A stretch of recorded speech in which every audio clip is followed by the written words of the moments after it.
Pourquoi? Tout simplement parce que l'accompagnement des gardiens de but est bien spécifique par rapport à leur poste déjà sur le terrain, et ensuite même au niveau psychologique c'est une approche différente. Donc la répétition déjà au niveau technique et physique des efforts qu'elles peuvent faire pendant le match est importante pour continuer à travailler sur des fondamentaux, les répéter.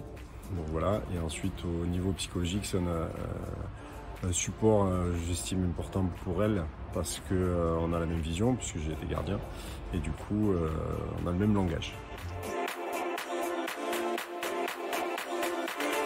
Oui, je sens, effectivement, il y a eu des évolutions et surtout ce que je vois c'est leur liberté psychologique et leur détachement entre guillemets de l'enjeu qui leur permet d'être libres et d'exprimer leur talent. Et je suis très partisan de ce genre de choses, c'est-à-dire que éviter le stress pour inhiber, que la pression galvanise, mais en même temps il faut rester lucide et pas non plus, comment dirais-je, perdre ses moyens, quoi. Il y a une séance où on est tout seul, c'est-à-dire c'est notre séance à nous, c'est important aussi. Et ensuite il y a une séance dans la semaine où je suis présent avec les joueuses pendant 15 minutes à peu près, où le but c'est de mettre au service des gardiennes toutes les joueuses. Voilà.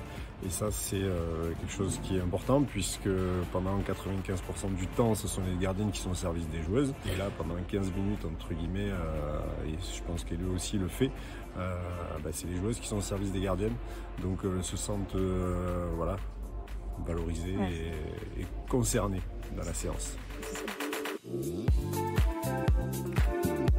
y a deux gardiennes différentes. Déjà il y a Ada, l'expérimentée, elles ont deux physiques différentes. Donc Ada elle est beaucoup plus petite, elle aura une lecture de shoot qui moi m'impressionne parce que même quand je fais du shoot juste avec elle, elle a une capacité à anticiper et à voir très vite l'impact. Ça c'est sa grande qualité, et puis son expérience à être présente sur, même si à un moment donné elle est en difficulté dans le match, à être présente sur les ballons où il faut. Donc ça c'est la grande qualité d'Ada, c'est ça.